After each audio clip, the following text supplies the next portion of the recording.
Good morning, it's the top of the hour. I'm Steve Johnson with a reminder you can get our iPhone, iPad, and Android app and watch the Dove News on demand on your mobile app and on the Dove Roku channel as well.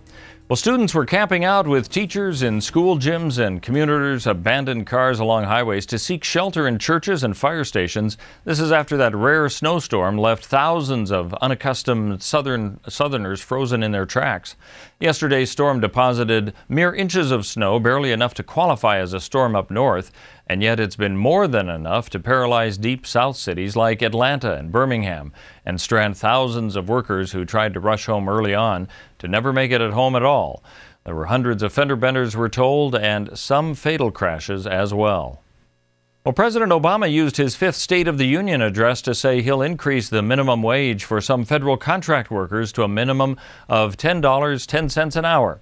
The president also told lawmakers he'll sidestep obstructionist lawmakers whenever and wherever necessary to reduce the wage gap between rich and poor.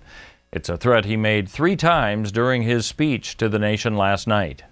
I'll act on my own to slash bureaucracy and streamline the permitting process for key projects so we can get more construction workers on the job as fast as possible. Oregon Congressman Greg Walden told the Dove News that he's one of those who've been concerned with the imperial presidency the president has fostered by signing laws through executive order without going through the checks and balances of Congress. I was really disturbed, disappointed when he said, "I've got my pen and phone." Well, I thought Speaker Boehner had it right. We got the Constitution. And so these issues will be determined by the courts, where he's overexceeded his authority. The problem, it takes a long time. Now, Walden says the president's avoiding the process of mandating laws without consent of Congress may be an issue eventually that ends up in the courts. Mediators are back on the job after talks with the Medford Education Association and the district when talks broke down. While members of the union have conducted pickets outside administration offices where negotiations are still ongoing, a strike still looms for February 6th unless there's a new agreement on a contract.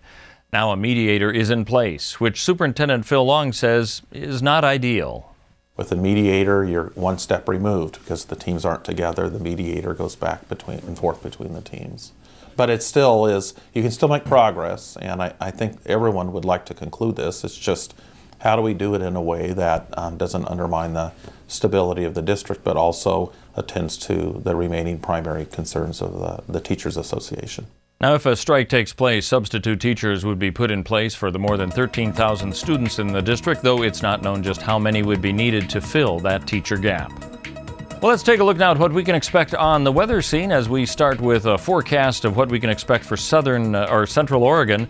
And snow expected today. I should say rain. Most areas have snow, but rain in central Oregon with a high of 45. About a 60% chance of rain, then clearing out a little bit as we head into the weekend. It should be sunny by Saturday with a high of 43. Along the coast, we can expect rain today through Friday with about a 60% chance today with a high of 52, 48 tomorrow, 47 on Friday before it clears out slightly on Saturday. For the Northern California area, this is where we start getting the rain and mixture of snow as well. 48 degrees today, about a 90% chance of rain throughout the day. Mixture of rain and snow tomorrow, 44 on Friday and snow possible. And for southern Oregon, rain and snow a possibility, highs in the mid-40s. That's a look at news and weather on the Dove.